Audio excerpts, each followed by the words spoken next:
Good morning. What if today's headlines could change the course of global events?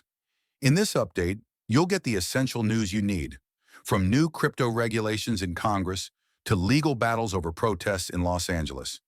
And stay with us until the end, because we'll break down the overnight airstrikes between Israel and Iran, a development shaking markets and raising new questions about security worldwide. Ready to get informed? Let's dive in. The Senate's stablecoin bill is moving forward with strong bipartisan support after Republicans adopted many Democratic amendments, according to Senator Ruben Gallego. As many as 16 Democrats could vote for the guiding and establishing national innovation for U.S. stablecoins being part of the solution when it comes to the border, Genius immigration Act problems that we're reaches a having, final and the vote. border problems we're having. Gallego explained that he and other Democrats initially blocked the bill over concerns about consumer protection and other provisions. After further negotiations, however, Republicans agreed to most of the changes Democrats requested, resulting in what Gallego called a significantly different bill. He said both parties worked together in good faith and that the process led to a better product. If cooperation continues, the bill could see a final vote next week and pass with broad bipartisan approval. However, Gallego and House Financial Services Committee Chair French Hill emphasized that Congress must also pass market structure legislation to provide regulatory clarity for the broader crypto sector. Without both bills, Hill warned, traditional finance firms and the public may be reluctant to engage with digital assets. Lawmakers from both chambers hope to send the bills to President Trump by August, though some differences remain between the House and Senate versions. Both sides will need to reconcile any disagreements before the bills can become law. Work on the market structure bill continues, with committee action scheduled for next week. Lawmakers and industry leaders agree that unified action is needed to bring regulatory clarity to the growing crypto industry. Let's turn to the latest developments in global markets following overnight military action in the Middle East. Bitcoin dropped sharply to $103,900 after Israeli forces launched strikes on targets in Tehran, Iran's capital. The move was first reported by Axios, citing unnamed sources, and later confirmed by Al Jazeera, which said explosions were heard in the city. Israeli President Benjamin Netanyahu stated that the attacks aim to eliminate Iran's ballistic missile capabilities and will continue until the threat is removed. He also said Israel targeted Iran's nuclear program. The airstrikes came just hours after the International Atomic Energy Agency reported that Iran was not complying with uranium enrichment restrictions for the first time in 2 decades. The impact was immediate across financial markets. Bitcoin fell more than 4% in the past 24 hours, deepening earlier losses. U.S. stock index futures declined about 1.5%. Uranium for 9 atom bombs. 9.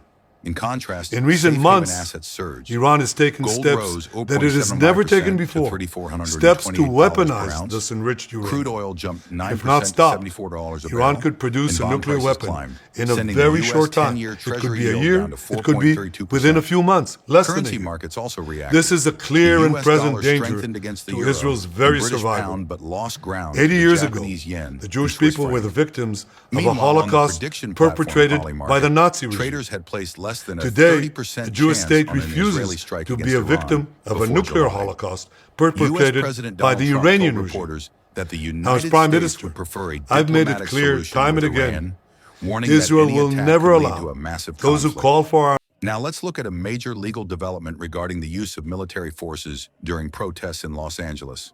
A federal judge has ordered the Trump administration to halt its use of military troops in Los Angeles as part of efforts to control protests over immigration raids. U.S. District Judge Charles Breyer ruled that the administration must return control of the California National Guard to state officials and stop directing those troops to respond to protests while a lawsuit challenging the deployment moves forward. The ruling, which comes after California sued the Os confrontos nas manifestações contra a reforma da Previdência na França resultaram em centenas de detidos e feridos na quinta-feira. De acordo com o ministro francês do Interior, Gérard Darmanin, 457 manifestantes foram presos e 441 policiais e gendarmes sofreram ferimentos durante a última jornada de protestos.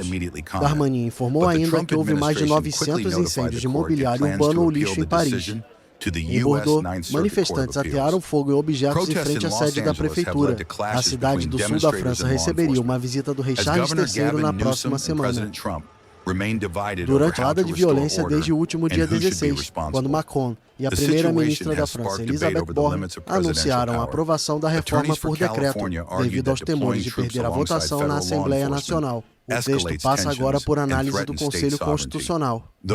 A reforma adia a idade de aposentadoria de 62 para 64 anos até 2030 e antecipa para 2027 a exigência de contribuir 43 anos e não 42, como é a regra atual, para receber uma pensão completa. De acordo com as pesquisas, 2 em cada 3 franceses reprovam a medida. Now let's turn to escalating tensions in the Middle East after overnight military action. Israel launched a series of airstrikes against Iran's nuclear program and ballistic missile sites early Friday, marking a significant escalation between the two countries. Explosions were reported across Tehran and in Natanz, a city known for its nuclear facilities. Israeli Prime Minister Benjamin Netanyahu said the operation targeted Iran's nuclear enrichment program, key scientists, and the country's missile capabilities.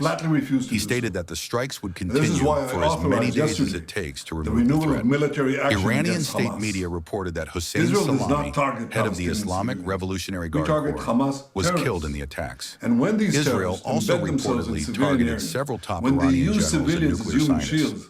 The United States emphasized it was not involved in the strikes. Secretary of State Marco Rubio warned Iran against retaliating against U.S. interests or personnel. President Donald Trump reiterated his preference for a diplomatic solution and said he did not expect an attack was imminent. Financial markets reacted quickly. Oil prices surged by up to 9%, with Brent crude reaching nearly $70 a barrel. Gold prices rose while global stock futures fell as investors moved towards safer assets like U.S. Treasuries. Both Israel and Iran closed their airspace following the strikes, and neighboring countries imposed temporary flight restrictions. The region remains on high alert for possible retaliation, raising concerns about further instability and economic impact. Diplomatic efforts to limit Iran's nuclear activities have stalled, with recent talks failing to resolve key disagreements. The International Atomic Energy Agency recently reported that Iran was not meeting its international obligations, adding to the uncertainty. Before you go, tell us, what's your take on today's news? Share your thoughts in the comments. Don't forget to like, subscribe, and share this video if you found it helpful. You're watching Finance Daily Reports, your source for global finance and politics. See you soon and have a nice day.